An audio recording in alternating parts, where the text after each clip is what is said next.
Hello and welcome everybody once again to another edition of the Riff On podcast. This is episode number 9. We're almost double digits. Can you believe it? I can. My maturity will never act like double digits. Mine either. Good. I'm Eric D. That's Andrew James. Andrew James in his eyes. We don't get to hang out nearly enough, so we tell the wives, quote unquote, that, because I technically don't have one, that we want to hang out and do a podcast, and it gives us the hall pass to get out and do this, right? I'm pretty sure Vermont law says that you have a wife. Shh. I'm just saying. La la la la la la. I can't hear you. I can't hear you. I can't hear you. If you keep this up, I'm going to start dropping beats again. Yeah. And for those that just listened to the last episode, you know what we're talking about. And truthfully, that was really only 15 minutes ago in real life, because we get together so rarely that we just kind of pile in a couple of recordings. You know what it's like? It's like Wheel of Fortune or Jeopardy. You know, they record like 3, 4, 5 of those in one night. I do. And if you go on YouTube and you look up Pat Sajak drunk, it is amazing. Apparently, he's a good Twitter follow, too. I don't do it. Yeah, but it's funny. We've got a little tabletop Wheel of Fortune game where you spin and solve the puzzle. And my son, who's quickly approaching 7.5 and a really good reader for 7, is currently in love with the game. And granted, it's not Pat Sajak's voice or the visual features of Vanna White, but a lot of Wheel of Fortune just in the last 2 or 3 days around the house. Vanna White was my favorite in the teenage years. And I had that Playboy. It's true, and I don't think I do. Yes. I may somewhere potentially. I did have. I did see that edition. There was some wonderful articles in it that a 15-year-old Andrew James was interested in reading. Lots of articles. So many articles. I was saying to my son, I was like, "You've never actually watched Wheel of Fortune. I think you'd probably really like it." Do you remember the ceramic Dalmatian and the gift certificates from Service Merchandise when you talk about Wheel of Fortune? No. That's long time ago, old school Wheel of Fortune, where they used to actually shop at the end. And I think it was at the end of each round. They would actually get the money, and then they'd go through, and there'd be this big, essentially turntable on the stage, and it would be a big showroom of Service Merchandise. I actually worked at Service Merchandise in Burlington from 93 to 94, and this was predated that they used to do this. And you used to buy belongings from Service Merchandise. And one of the fillers was a very inexpensive ceramic Dalmatian.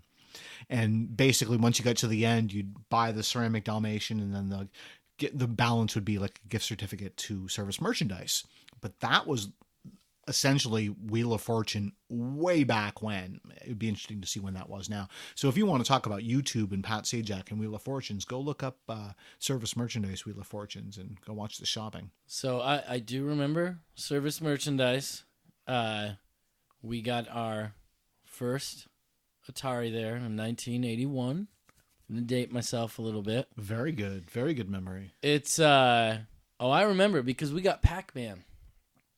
And I remember Dad bought 3 games and an Atari 800. It was the Atari that had the keyboard on it. And I got sick of those games. And, I was 3 or 4 years old, and Dad's like... Code. We talked about this. Basic. Oh, yeah, we did. We talked in podcast. With Mr. Mel. Mr. Mel, hold on one second. I'm going to look up what episode number. Please talk. Oh, okay. But yeah, so Dad... Episode 6. Dad handed me the... Isn't that long ago? Dad handed... Well, we're not quite at 10 yet. We've only done so many.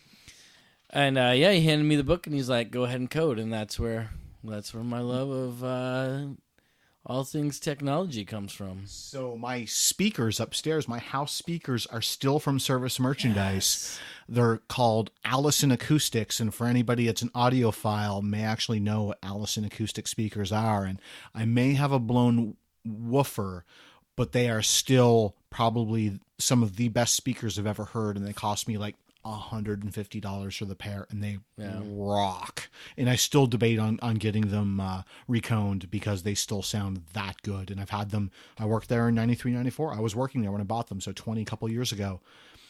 Fantastic. But boy, you talk about rabbit holes already. No. How in the world did we get to YouTube? In 2001, I got married. And I know it doesn't. Listen, I sound really young, and I look even younger. As long as you don't see my hairline. But no, I bought my wedding ring at Service Merchandise, going out of business, and I bought it for $30, and it was white gold, and it fit perfect. And I lost it like a year ago, and I haven't bought a wedding ring since because I want that same wedding ring for $30, and it's like good luck with that. Can't even find a silver ring for under $50. It was to this day one of my all-time favorite jobs. I worked there probably summer before my senior year, all through my senior year of high school, and left there to go to college. Still have I can't say multiple friends, but one of my best friends I met there. But it was a great job, and I did a little bit of everything. The only department I did not work in was jewelry. But I would be front-end cash registers. I would work the customer service front desk because they used to have, you'd buy stuff and it'd come out of the warehouse and it'd roll out in the conveyor belt. You used to pick it up that way. I worked in the warehouse. I worked in the sight and sound department. I worked in what was called self-service, the stuff that you would buy off the floor. Facebook friends with one of my former managers, actually, and run into her every now and then. But to this day, one of my all-time favorite jobs, and one of those jobs where I probably made $5.50 an hour or whatever it was. Remember, we had the smoking room upstairs. I smoked cigarettes at the time, where you go upstairs and have a cigarette on your cigarette break, and and head back to the floor. And shirt and tie. What's was weird mandatory. is we don't have cigarette breaks anymore. No, we don't have breaks anymore. And I was just talking about that with my boss, my day job boss, just yesterday on the telephone. And we're talking about actually union labor. And union labor, which is prominent in major cities, of course, have breaks. They have 15-minute breaks. But we were talking about cigarette breaks because we have a bunch of installers that work for us that all smoke cigarettes. Yeah. And my boss does not smoke. And he was saying on this job we're on right now, he literally went and yelled at them all, taking a cigarette break at once, because he turned around at one point and he was the only person working. And basically 5 guys were outside having a cigarette all at once. And he went down and said, if you guys do this again, I'm going to kick all of you off the job. Only one of you are allowed to have a cigarette at a given time. And I worked at a place where they planned out your breaks, your bathroom break. Oh no, your bathroom break. That's tough. Yeah, that was yeah. I mean, well, they planned out your breaks, and it's not like you were going to the bathroom outside your break time. That was Hoveround in Florida. I worked for Hoveround. I don't Power know. Wheelchair Company. You know, like Rascals and stuff? I do. There's a great Seinfeld episode around those. Yeah, Power Wheelchair. Huh. I worked there, and every time you'd call it, it'd go, hover round, hover round, hover round. And it was like the Mavis, the Staple Sisters singing. Like, really?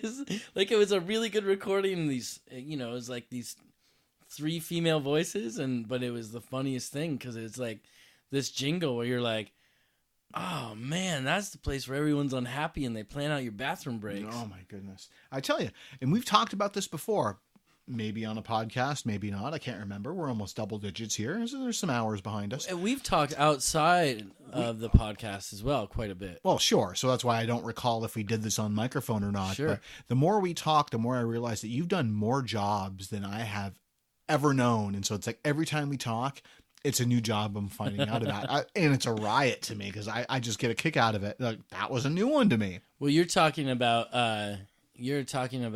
working in service merchandise. I worked at Ames. Oh, for Jerry Wheeler by any chance? No, but I was going to ask if you worked for Jerry Wheeler. I worked for Jerry Wheeler, went to high school with his son. I graduated with his oldest son. And his youngest son was our bat boy for when I played baseball way back when in Milton. So Kyle or Justin? Justin's the second oldest. Okay.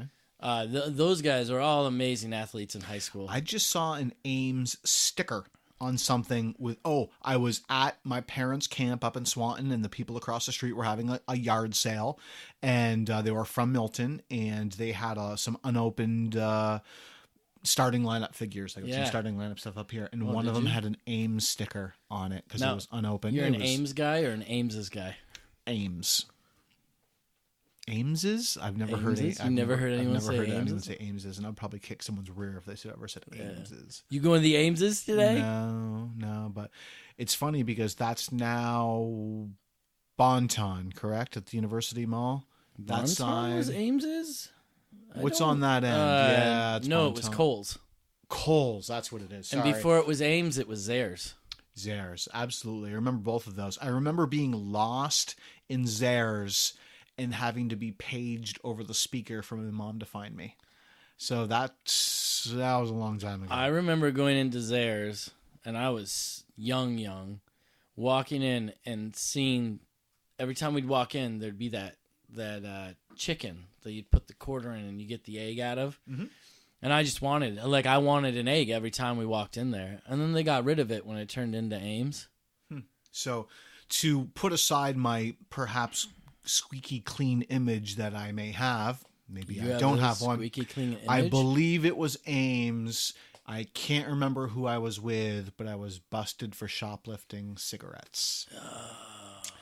And got caught and wasn't charged or anything, but, call the parents, whatever it was. I'm pretty sure that was Ames. Man, it's rough being a 7-year-old in Milton. 7-year-old. I wasn't 7.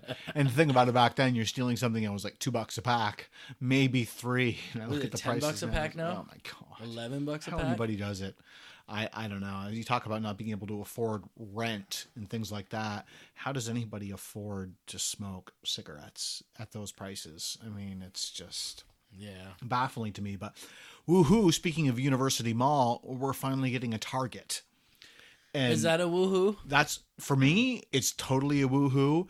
And for those that don't know, Vermont is the last state to have a Target. So as of, here we are, it's July 10th. Right now we're recording this. We do not have a Target. July 10th, 2018. We do not have a Target.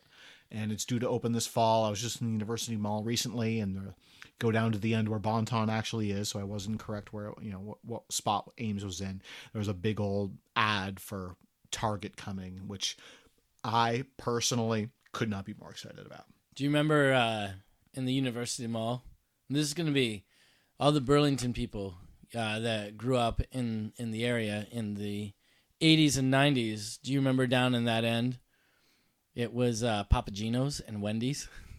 Well, I remember Papa Gino's, but that was in the middle section, Papa down Gino's where was down Aladdin's by... Castle was. No, what was by the end there? Wendy's, where IHOP is now. Right, Wendy's was there, but on the other end. Yeah, right next to it. Wasn't that I remember Papa Gino's being tucked in at the end. I want to say it was right by Aladdin's Castle, the arcade. Yeah, man, I remember Aladdin's Castle. I was in the mall real recently. Just stopped by. I was bringing myself. I was going to get some hats. Is actually what I was going to do. Is Lids still there? Yes, Lids is still there, and that's why I went. Lids was there, and struck up a conversation with the guy Lids. But I went through. Half the food court is gone. As a result, McDonald's is gone, Dunkin' Donuts is gone, Subway is gone. They're putting in a huge H&M. Is Sbarro's? Sbarro's is, there's a pizza joint, but it's not Sbarro's. Do you remember when A&W was there? I do not, but coincidentally, I just brought my kids to A&W in Middlebury on Saturday. Oh, that's right. That's probably why I mentioned it. I don't remember. Maybe I do. It's where the Asian cuisine place is. Okay, I remember that. But across the street was FYE, which is now, of course, gone because who buys records and CDs anymore? Best Buy just stopped selling CDs on July 1st in the store, which is, so. I mean, not a surprise. Another one of my jobs. Oh, after what is it? Yeah, what? Another one of my jobs. I right before I went to ministry school, I think, was I worked for Handelman, and I got this job. Working at Ames in the electronic department. Mm-hmm. I would always straighten up the CDs, and the sales rep from Handelman would come in, and her job was out. She's like, Handelman. She's like, I don't have anything to do. You always do my job when I'm here. I put the new CDs out, and usually I'm here. Usually I'm at these places. They did Kmart's, Walmart's, and Ames. So they were like an inventory stalker? I'm not familiar with the name. Okay. Yeah, well, that was the name. So when you'd see these, so it's not like Best Buy stocks CDs and stuff. They have an outside company. Okay.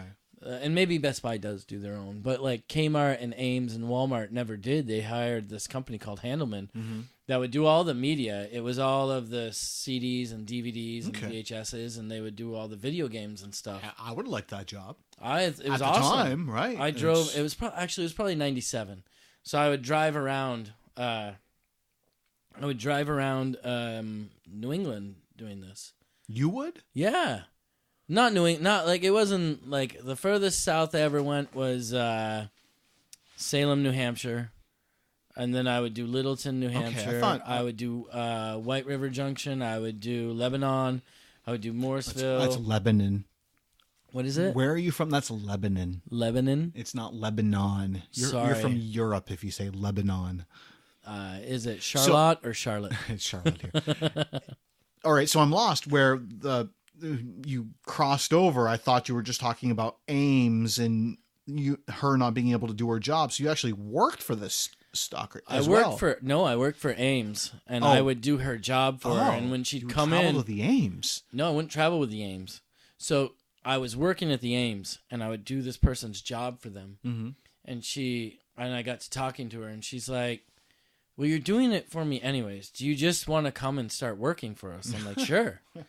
So at that point, I had a 1988 Volkswagen Fox, and I was just driving. I was driving all around. What year Tater's was? Tater had a Fox. I was driving around New England, helping this person out, and I'd go and hang out at Tori Savoy's house, and we'd listen to Tragically Hip. And listen, I hung out at Tori Savoy's house way too much, and I do not remember you there. I was there ever from 96 to 98. Where the heck was I during that time? You were not there. You were probably you must have been out at college. No, my college was 1 year. 94 to 95, I was back. I was there so much time hanging out with Chad Williams and Nate LaMarche. And it was Nate used to work with him at Ian. the stage job. Yeah, at Rugs. Concrete. Yep. I was just thinking of Tori the other day because Sean Delaney was in town, and Sean and I used to hang out with Tori a ton. Yeah. Good friends with him. It was just after that. So I started hanging out at Tori's like in 95. Interesting. Tragically Hip. And we're just currently talking nameless. about parking in the woods and partaking in substances that just became legal July 1st here in Vermont. Yeah. And great times growing up here in Vermont, and a very good friend that passed away a long time ago in a car accident. Yeah. Anyone from Milton knows. Don't very well. If you're gonna imbibe, you make sure that you don't drive. Yeah, well, it wasn't his fault, ironically enough. So, anyways, wow, I did not know you spent any time here. So, before we go on much further, I should say. Yeah, I was going to say, speaking of imbibing and not driving. Right. So, Good Measure. This show is being brought to you by an amazing brewery out of Northfield called Good Measure. They're just over a year's deep. I can't even remember when I bought this now, but in 2017 they released what's called a Cuvee de Northfield, a Solera-style American Wild IPA. And described as a blend of our Saison Farmhouse Ale and our extra special bitter, Cuvee de Northfield was inoculated with a mixed culture of yeast and bacteria, including microflora, with various fruits and flowers grown in Vermont. After fermenting on oak staves for over 12 months, we then re-fermented this final blend in a bottle. It's tart, funky, refreshing, and unique. And it's probably served a little warmer than they suggest, of 40 to 45 degrees. But I stopped and sampled it when they had it on bottle and was blown away by how good it was. So I picked up 3 bottles into my cellar, and this is the first I've opened. So that's very good. Cheers to Cuvee de Northfield 2017 from Good Measure Brewery in Northfield. My friend Andrew Leichthammer is the co-owner and head brewer. And cheers. To our friend. To our friend, yeah. Sure, we just saw him you weren't there, sorry, but I actually did see him. I saw him at Mule. Was he there both nights? Mule. He was there both nights. Yeah, it was going away party for our friend Paul. But no, I saw him when not for that. Bethany was there. Yes. But it was Paul's going away weekend, which is why Bethany was here. I get it now. So probably a little stronger than you expect a sour at 7%, but a fantastic beer. I've been looking forward to opening this for months. Every time we drink a sour, I just feel a need to remind you of the Measured Methods days when I bought this amazing bottle of Oxbow that I was so excited to share with the group, and nobody was excited to drink this beer except for you. me. It's one of the saddest I've ever been. I remember the tasting notes were blue cheese and gym socks. Oh, it was so bad. And you know what? It doesn't really surprise me because that was 4 because or 5 my years ago palate now. is way more mature than yours. Can you just admit that? At least your palate is more mature. All right, so we're gonna admit at least that much. Yeah, right. There's no more maturity in you than that. I've certainly absorbed the sours since then, and was just, speaking of Sean Delaney, hanging out with him Friday night, and we were at the Archives. Speaking of arcades, I wish I had been there. I love that dude. I had no idea. I would have dropped you a line. I'm sure you were gigging. What day? Friday. No, Friday wasn't gigging. Friday probably wasn't able to me, get there. Vern Sharrow, and Carrie Lyons. Oh, that's Milton funny. High School. So, Friday night, my presence was requested with the younger crowd because Kevin Godin was in town and he was hanging out at Liam Gahuli's. They were there the night before. Yes. Yes, I heard stories about Kevin not being recognized by other of those 3 people. Of one, I can't remember who it was. Because you graduated with Kevin's sister. Yes, and I said, it's funny you didn't recognize Kevin because Nikki doesn't change for anything. No, she doesn't.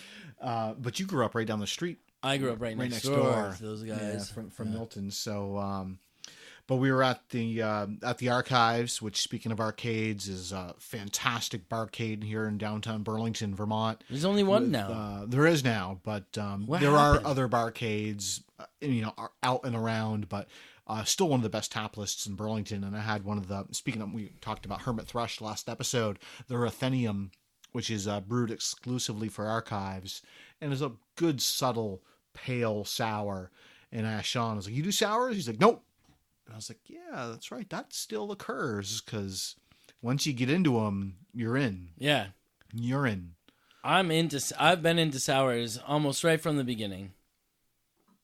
So now I don't feel bad about not sharing that Hill Farmstead anniversary beer with you. So how many years ago was that? That was pre-Measured Methods. Well, so that was a sour, though? That was Citizen Bear. Because Citizen Bear played there, played at the Reservoir like Methods. a week later. Okay. I remember when you were gigging there. I remember that beer, but I don't remember the style. That was definitely a sour. Because there was a bunch of sours there. That was the first time I had Hill's Grassroots beer, which was Convivial Suarez. And that beer was ridiculous. Brother Soigné, the Grassroots So you liked the Convivial Suarez, but you didn't like that Oxbow beer that I shared? Not at the time. That was a 12. That was a 12-13. Okay, well, talk about maturity. My palate, matured as well, sophisticated as well. And I don't know when, speaking of Tater earlier in the Fox, his had to have been right around 88. I remember the first time trying a sour with him at Farmhouse, and I want to say it was a, oh, shoot. It was right at the tip of my tongue.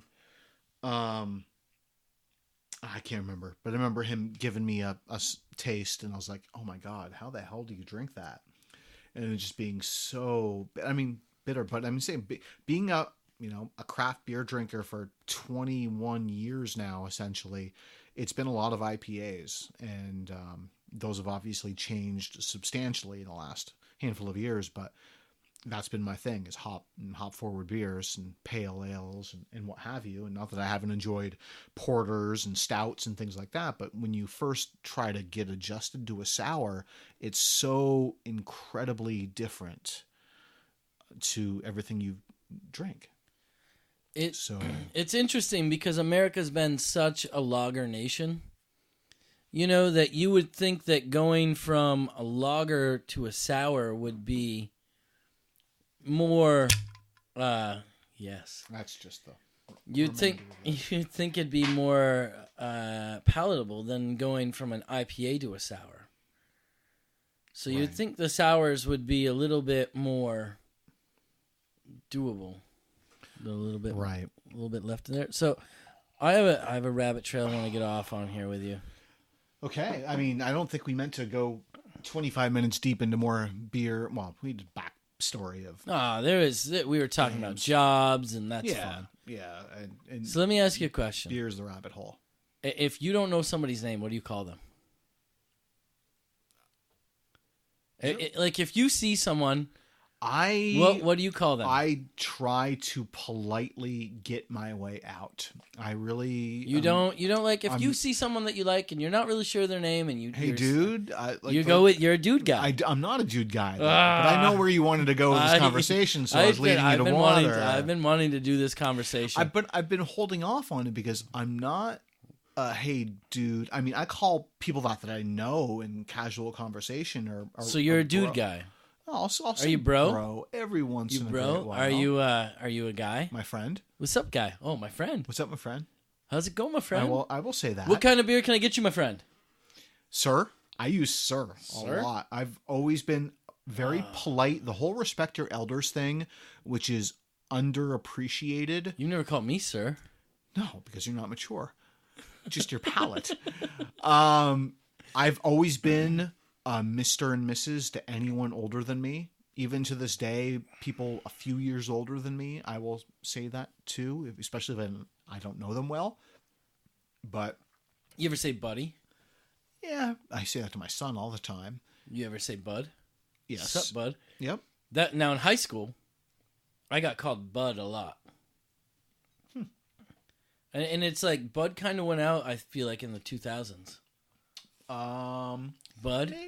Maybe Bud? Slow down. What's up, Bud? I was just saying my side hustle blog that I wrote and posted this morning that I'm not good with names. It's about LinkedIn, and it was about the prominence of having a proper profile picture on LinkedIn, because it's saying I'm not great with names. It takes me a little bit to, for it to sink in, but faces I'm pretty good at, and circumstances when I've met you have been are strong, but I'm not super good with names. So I will be very polite and find my way to find out, which is right behind you are actually a collection of my name tags and lanyards from conferences that I've spoken at over the years or attended over the years. And I realized the extreme value of them attending these conferences, especially some that are, I was just in New York City at a conference that had purportedly 20,000 people. So you realize how great it is to have the first name in really big letters, and everything else does not matter, because if you can jump up someone and take a quick glance and be like, "Hey, bro, how are you?" Yeah. Their name's not bro, but. So now, what about you? I guess then the question that I have then is, if you know the person's name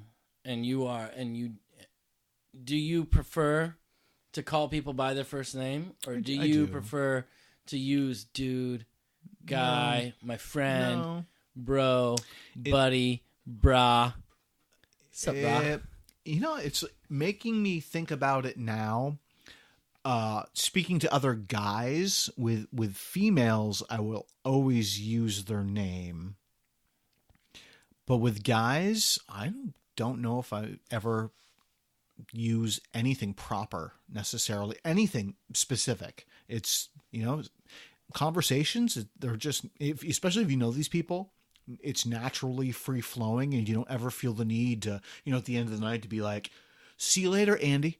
Yeah. It's just like, what am I going to say to you? Good to see you. I will say, dude. I'll probably say that to you at the end of the night. I will say that to you. Don't you think? I do say that to you. You're a dude guy. Yeah, to you, I guess. But now that you make me think of it, I guess I'm more dude than anything else. I'm probably a brother guy. I have 3 brothers, no sisters, and I'm probably a brother guy. Yeah, I've definitely used that term over the think years.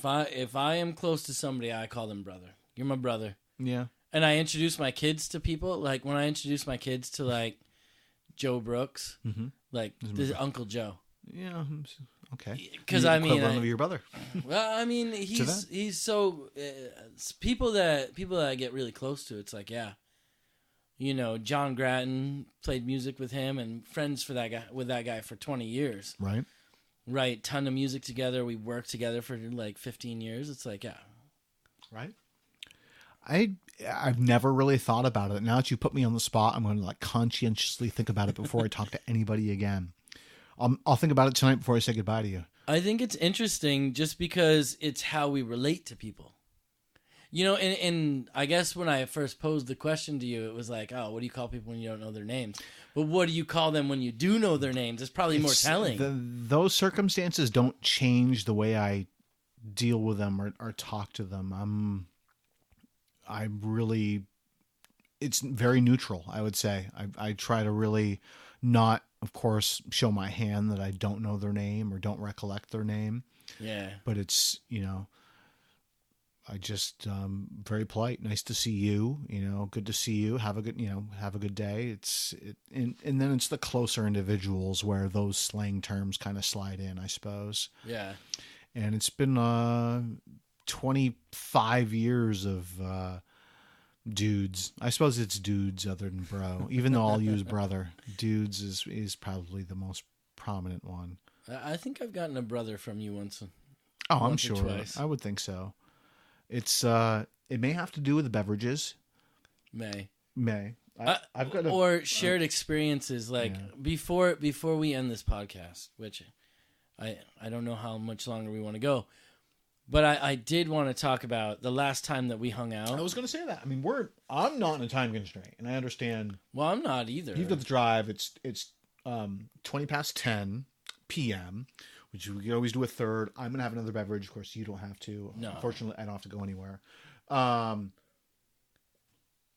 I know it's been unfortunate that and maybe we'll eventually get our technology lined up where we can do this without being in the same room, but it definitely doesn't have the same touch. No. But we don't get to see each other nearly enough, and then when we get the chance to hang out, we're quote-unquote professional behind the microphone or whatever it is, but professional. I use quote-unquote. I'm even doing the air quotes. People don't even realize. So we haven't had a chance to hang out a whole heck of a lot. But we did get in touch together, I should say, too.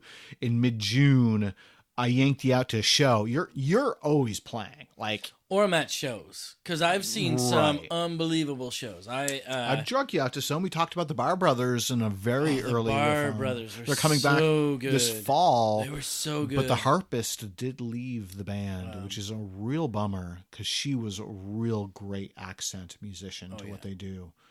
But they're playing with the Milk Carton Kids, maybe. Really? I want to say they're opening, which is a bummer because they're definitely a headlining type of band. But anyhow, I mean, we're talking. We don't get together. But you do play out a lot. You with Owl Stars, with Troy Millette, which talk about high school. I graduated with his dad. It's my 25th year high school reunion this coming weekend, and I doubt I'll see his dad Travis or his mom, but the fact that there's someone that I went to high school with that's got somebody who's out playing in bars just blows my mind. So in August 18th, right before my birthday, Strawberry Moon. Oh, you want to have some? Yes, sure, of course. I don't know about that. It's very light. It's 3-point change. Speaking of Troy Millette, he will 5.2. Sorry, lad. He will be opening up for Counting Crows and Live August 18th. Bank in New Hampshire Pavilion. There's a chance that he may have some friends join him. Oh, are you insinuating something? I am not saying anything about anything. I'm just saying that's going to be a very fun show to be at. Okay. I wanted to go there the other night. Tedeschi Trucks Band played there. My first concert was... And God, well, we've talked about it Trucks. before, right?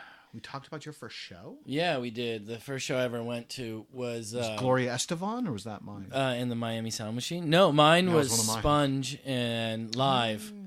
At in Burlington 94, Memorial, yeah, and we talked about this because the drummer of Live could not land because of the weather. Who played drums for him? Because Their drum tech. Kevin God and I were talking about this, and Kevin was like, Their drum tech. he was like, "Oh, it's great. Yeah, the drummer from Sponge played." And I go, "No, I think it was Live's manager that was playing drums for their them." drum tech, and they played some Hendrix, and I don't remember what they played like that 20 night. minutes worth of music, maybe a half hour. Ed Kowalczyk played some songs solo, and it was great. I mean, Live was one of the biggest bands in the world right then. I'm a huge Ed Kowalczyk fan. He was great, and I'm happy because he left Live, and to me, he was Live. I mean, you can't name any other musicians in the band. And they were from York, PA, and I lived close to York, PA for a bit, but he's back with the band, so that to me means a lot. But I've always been miffed by the band Live because they said they basically called the show after 45 minutes and they're like, "We'll be back to Burlington as soon as we can." And fast forward, how many years now?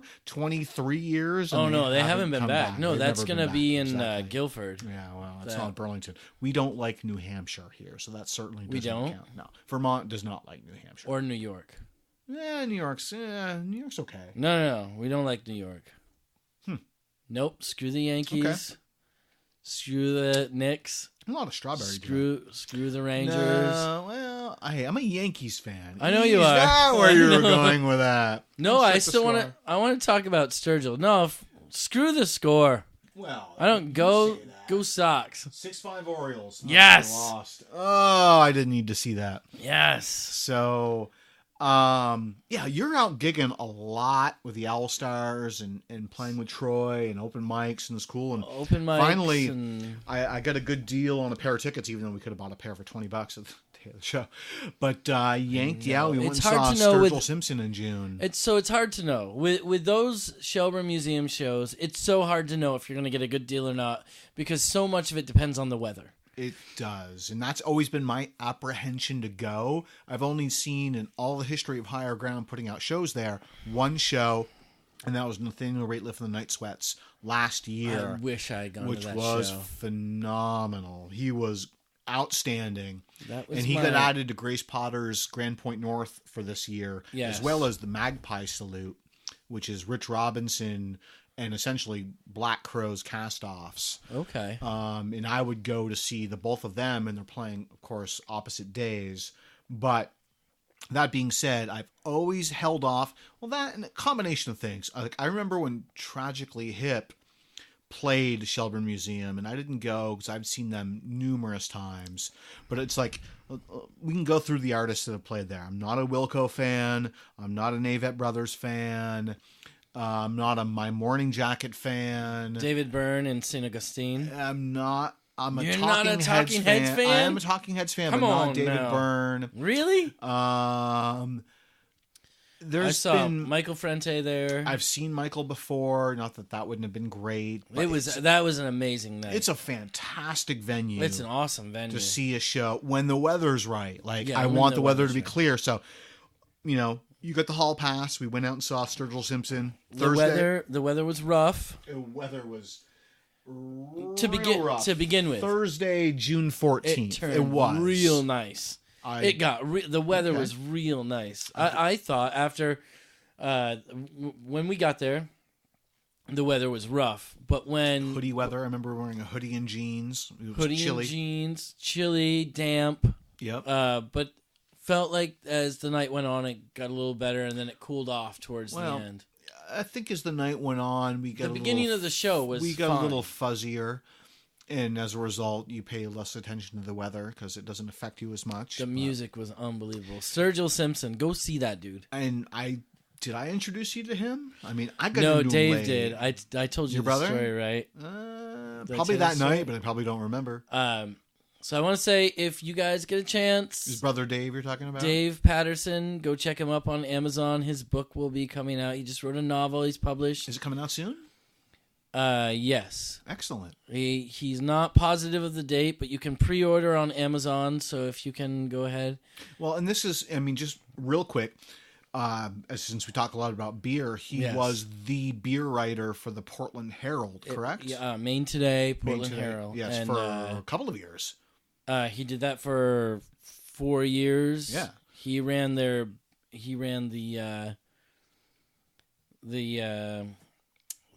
beer bracket. Oh yeah, the main the March main Madness beer type of thing. The main yeah, beer they bracket. do. Yep. And the Beer Babe has taken over. She has Carla. Yeah, Carla's has taken over. But Dave, your brother Dave he's a great writer and was writing, and that was 5 years or whatever is pre the beer boom that we're living in. So he was Bissell was in its infancy, and Yep. He saw the the onslaught of Foundation and Austin He got Street me and Barreled this Soul amazing bottle of Oxbow beer that just some people didn't appreciate. No, I would say do tell, but I'm not sure I want to hear that story. So the first time I ever heard Sturgill Simpson, Dave was like, we were in Portland and hanging out, and he goes, "Hey, I heard this guy. I think you're really gonna like it." And listen to the first couple songs, and may have had a couple beers. Mm-hmm. And Dave goes, "What do you think?" And I go, "You know what? You know who he reminds me of?" And Dave's like, "Who?" And I go, "He reminds me of me." Oh! And Dave was like, "Are you joking right now?" And I'm like, and the song that I don't remember the song that it was on, but it just reminded me of a song I had written. Right. I didn't mean that I sound like Sturgill Simpson or anything like that, but the melody of the song he was singing reminded me of a song I had written. He's Sturgill's really stripped down, especially this tour. Yes, and he's just it's just a quartet with him playing guitar, and it's fantastic. And it's funny, anybody that knows me knows that I'm a huge music junkie, and just love live music. And my mantra for years and years and years and years, everyone that asks, what do you listen to? And I'd say anything but country. And in my last year and a half, my acceptance of, I will call it proper country, has really shown through. And I will say that my top 4 artists that are probably in that genre right now are Sturgill Simpson, Tyler Childers, Jason Isbell, and you're not gonna go Chris Stapleton. Chris Stapleton by far and away. Those 4. Yeah, those and guys Chris are is pretty, who led me to the other 3. Those guys are pretty unbelievable. The songwriting, but for those that want to know what the difference is, in my opinion, is it's not the, or maybe they sing it in a different way. I'm not a lyrics guy. I'm more of a instrumentation guy, but it's not about, I lost my trailer, I lost my wife, I lost my job type of thing directly. I cannot suggest Tyler Childers enough, and I had the chance to see him at Higher Ground earlier this year, and he's in the process of blowing up. Sturgill actually produced his last album, but Sturgill was like seeing him live, and we were like right up front. It was rainy. Oh, there was not many people there, and we were right there. It was phenomenal. On the social, we'll post pictures of how close we were, because we could have touched Sturgill. It was right there. Yeah, it was right there, and it kind of reinstated the fact that I really need to get to this venue more, because it's not always like that. So it's not. But the venue itself is still. I mean, you can sit back and observe the Adirondacks of New York. You know who's playing this week? Is Dispatch. Yeah, I don't like them. Why? How do you not like them? Again, the bands that I play there that I don't know or I don't like one of the upcoming shows is Sylvan Esso. I think is his name. Exactly. I don't know who it is. And, to step back, this is the tricky thing. I mean, Higher Ground puts on the shows at Shelburne Museum. I've been going to Higher Ground for 20 plus years now. Alex Crothers brings in some really good musicians. His ear for talent stretches back 20 plus years, and artists that have played Higher Ground. It's got to be more than 20 years. Well, it's Higher Ground opened April 15th, 2008. So it's been 20 years and 3 months. So they just celebrated their 20-year anniversary. I did not go. So 2008. Sorry, 1998. I was going to say. The poster I was pointing to was 2000. It was the 10-year. I was there true. too. So 98. So but 20 years. I was going to see, first time I went to Higher Ground in Winooski would have been Dave's 21st birthday, so 99, and I went to see Jazz is Dead I saw those shows. I got them on recording. And then I went to see, it must have been 99. And then I did go to see The Machine there.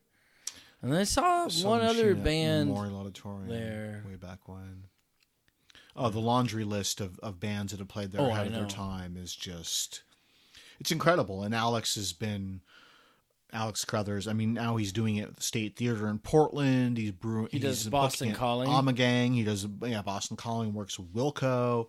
And I mean, his stretch is humongous. I mean, they used to book, North Beach for a bit, the Midway Lawn at Champlain Valley Expo, which is where I saw Tedeschi Trucks, previously mentioned, Flynn Theater. The old book. Those, I'll be honest with you, those Midway shows are rough. They were. I only went to Tedeschi Trucks, which it's not a visual show, so it's like you don't need to see, you don't need to have elevation. There's I was elevation. I was way up front for those shows, but that is the nice thing about Shelburne Museum. It's kind of a natural bowl. Yep. This has been my frustration with Vermont, though, is that going back, I'm 2 weeks away from my 25th fish anniversary, which for me is a big deal. My first fish show was July 22nd, 1993 at Stowe Performing Arts Center at the base of the Stowe Mountain. And we have all of these great, ski mountains here in Vermont, and we have no permanent amphitheaters. And Stowe was the first they were there in 92 doing shows. Fish opened for Santana. I did not go to that show. My first show at Stowe Performing Arts Center was Fish, but I saw Jethro Tull there and Aerosmith and Jackal and the Horde Fest with Widespread Panic and Allman Brothers. My first Allman show was there, and some legendary shows in Stowe. And then they closed because the locals, quote unquote locals, mainly a lot of people that have one season homes, were complaining.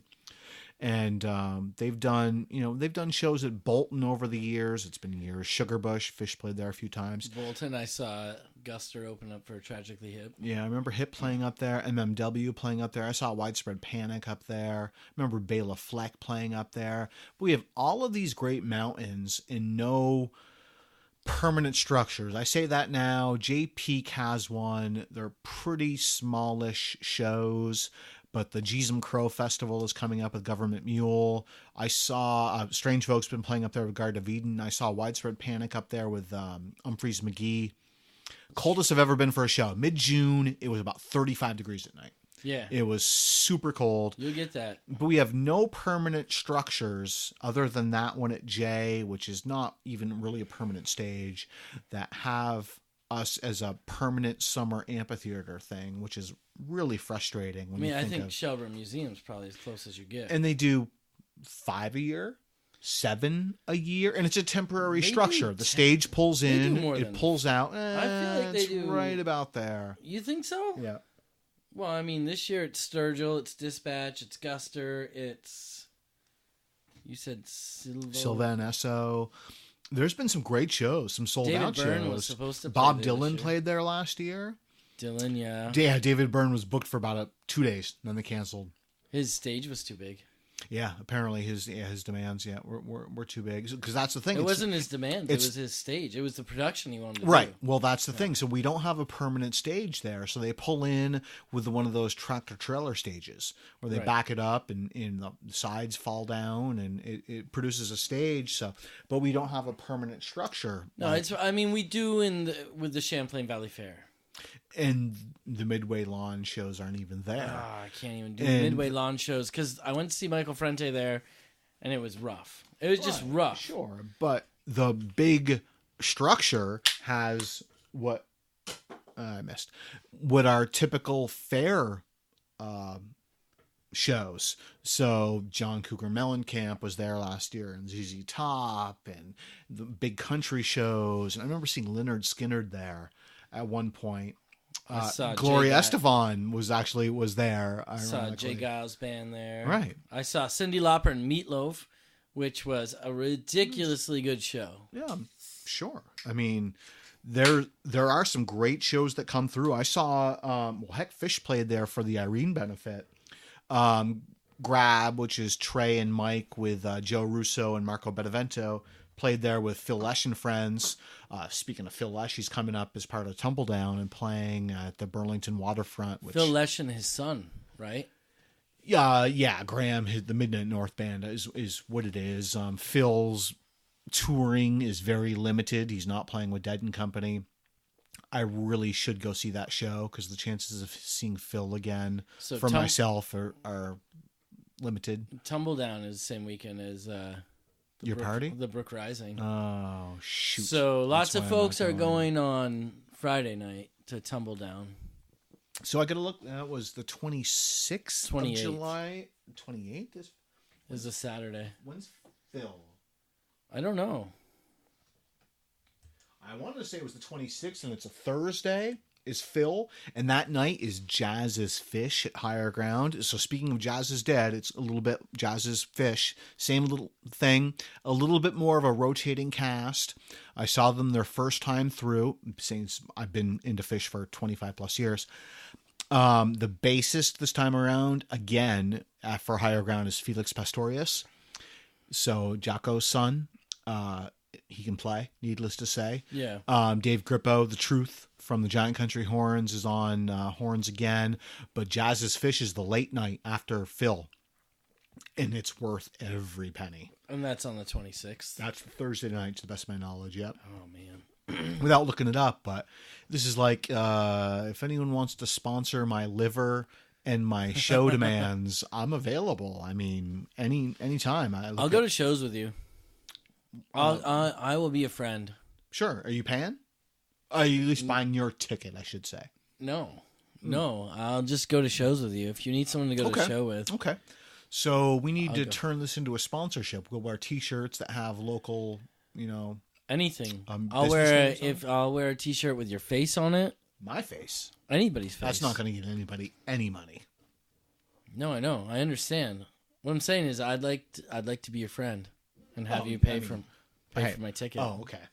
All right. I'll buy drinks. I'm all about the bargain is really the thing. So Sturgill, I knew that tickets weren't going to be face, which was 50, 55, and I bought 2 for $40 each. Oh, no.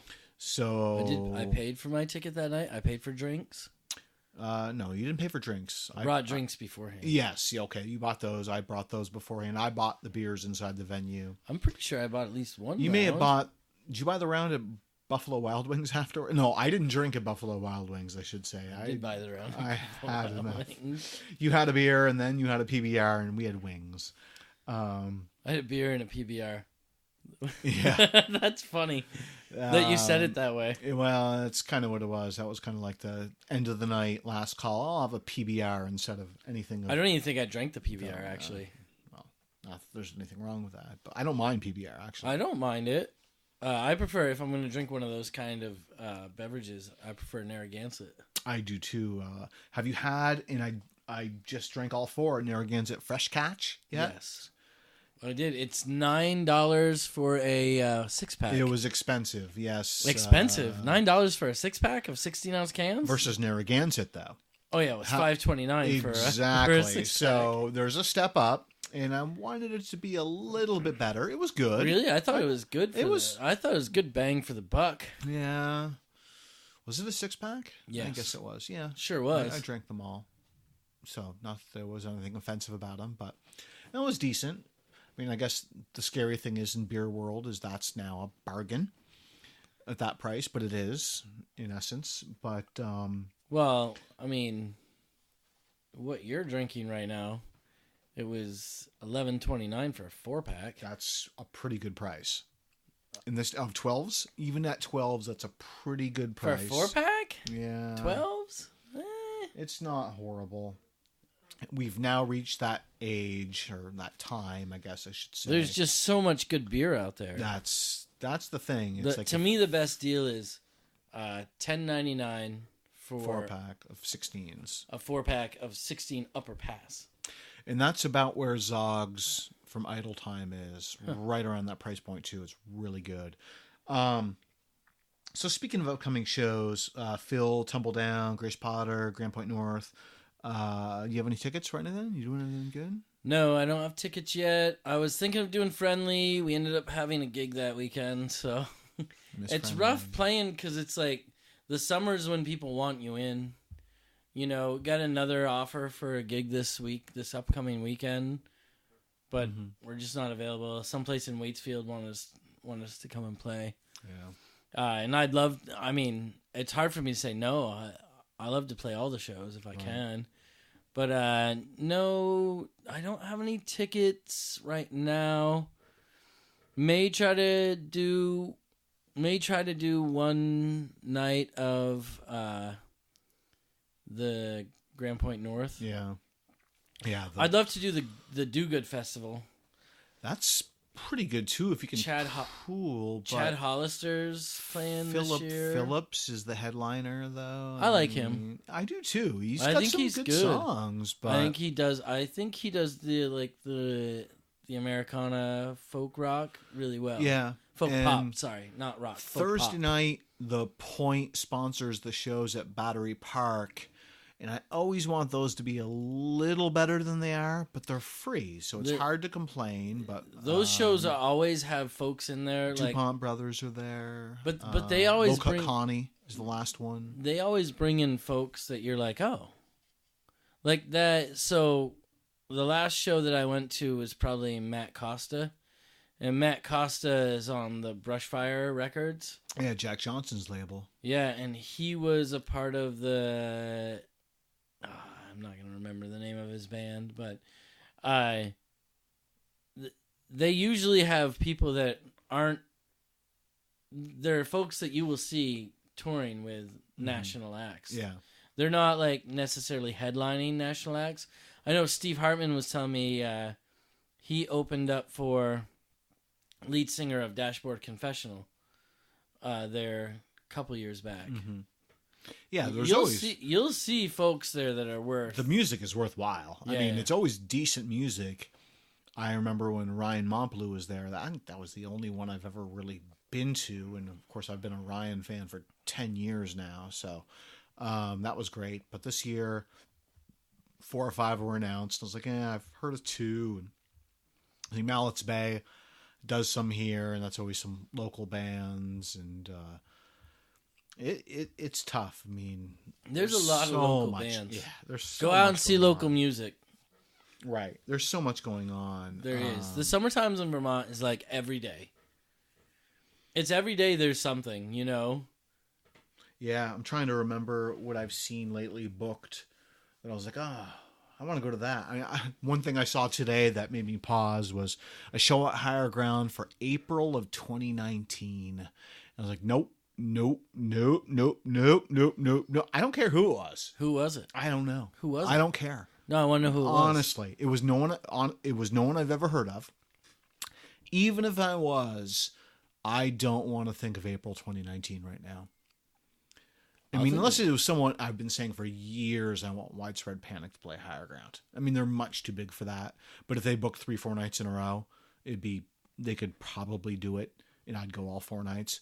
But it was no one I'd ever heard of, and I'm like, April of 2019. I'm like, for goodness sakes, it's like, can we get through the fall?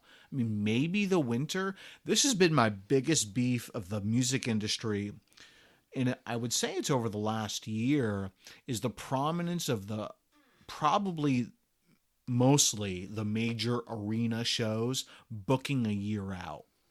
You gotta book a year out. Yeah, but announcing them and putting them on sale, like... No, on sale. Ed Sheeran, like, booking out next June already for stadiums. And that, to me, especially the price, they're $140, $180, $200 for prime seats. And I'm like, this is not okay, because as we talk about, and live music is, of course, a luxury. But as the recent reports have come out, that minimum wage does not pay for a 2-bedroom apartment anywhere in the nation. So no one has any extra money that work for that wage. You're putting out ticket prices of $200 that are a year out. And I'm thinking of U2 and, prime seats for people like the Stones and Metallica. And just got prime seats for Counting Crows, August 18th, $35.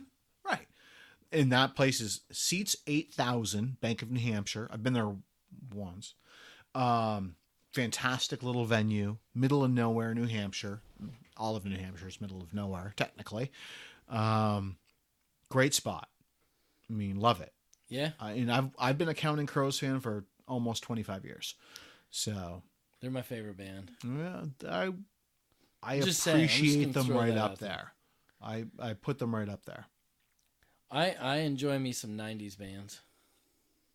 Oh, I do too. I mean, and there's plenty of music that I've been listening to since the 90s that I will still go and see.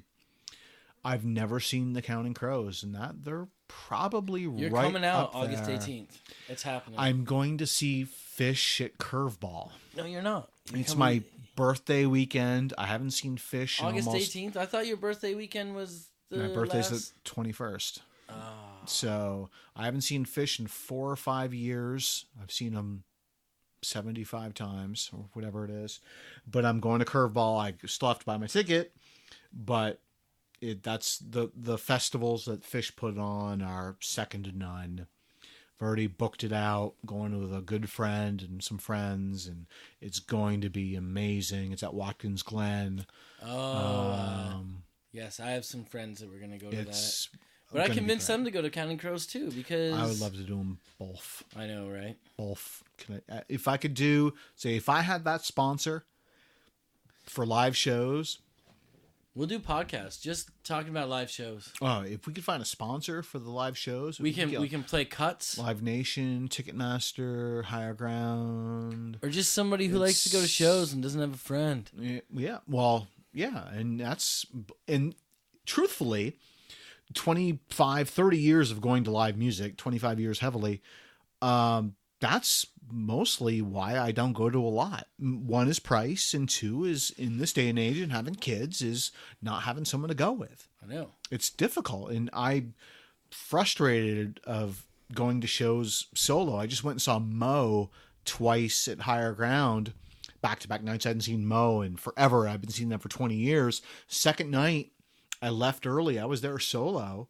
I gave away a ticket each night because I couldn't find anyone to go with. I wanted to go to those. I wasn't available. And talk about a tale of two shows, in my opinion. Night one was phenomenal.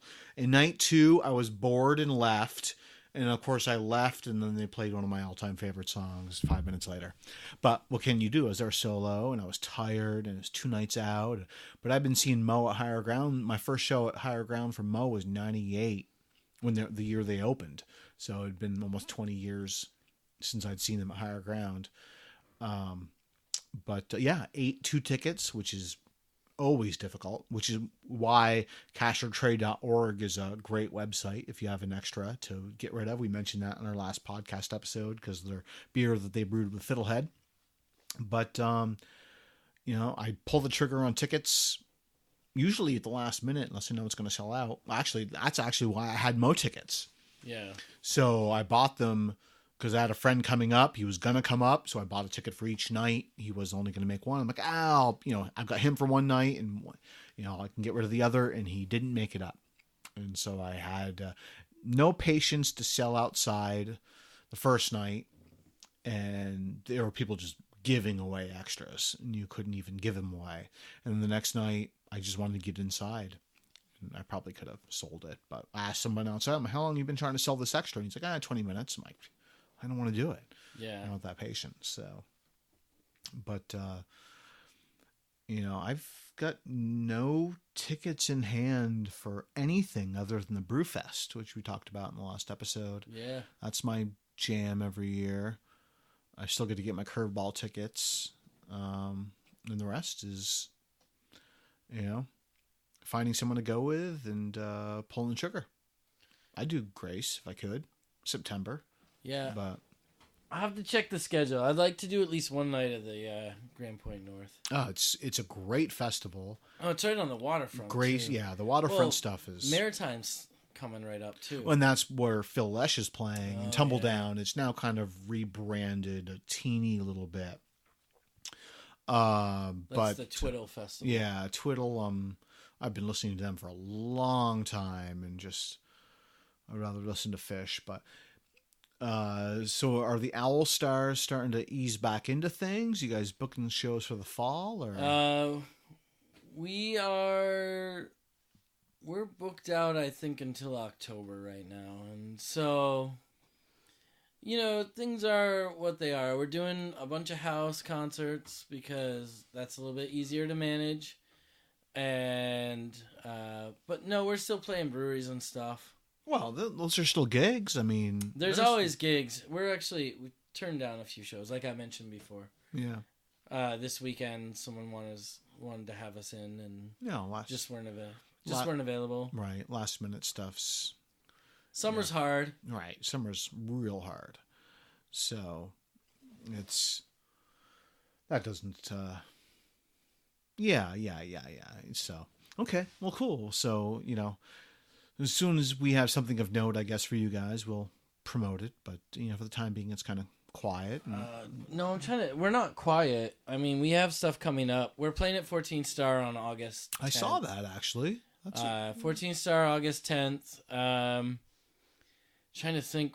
Most of the stuff I have in my mind right now. We're playing the Champlain Valley Fair again. We're playing the Big E this year. Down in Massachusetts. Excellent. That's cool. So they booked me for a solo gig one night, and then they booked the Owl Stars for a day. Cool. Yeah, so those will be fun. I'm trying to think of where else. We like house concerts, so if you want they pay, right? And they pay well. The house concerts, even if they don't pay well, the thing is it's like, but they always do because they're casual. They're casual, and people are throwing money in the tip jar because you come with your drinks and you're not buying drinks and stuff. Right. Yeah, I'm trying to think. I know that we have other stuff coming up, but most of the stuff that we have is house concerts, private parties. We're playing a private brew fest in August where we have the Brook Rising, which if you really want to come, you can message me on. Is it somebody's 40th birthday? Someone's turning 40. Someone you? Is it someone you? No, I am old. I'm already hit 40. Oh, I'm you're 42. already past 40. I'm almost 43. Oh, wow. So someone you? Yeah, I'm turning 40. Someone that we know is turning 40. All right. So yeah, that'll be fun. It should be a blast. And right now, confirmed, we have Troy Millette, Steve Hartman, Milton Busker, the Owl Stars, the High Spirits. Those are confirmed. Is there going to be a keg? Is there going to be a place to camp? There is going to be a place to camp. Message me, and hopefully you know someone that's already going because the location is very intimate to myself. I can't wait. I've missed the years previous. We've had some really good music in years past.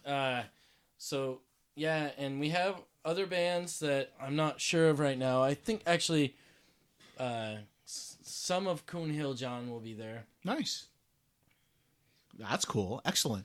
So do we think we're going to get back together in August to do a couple of more podcasts? We put down 2 this month? We 2 this month. I think we need to get back together in August. And maybe in August, I'll have some different kind of music news. Is that a teaser? That's a teaser, yeah. Oh, snap. And I haven't really said this any other place other than maybe some live broadcast with Troy Millette. Okay.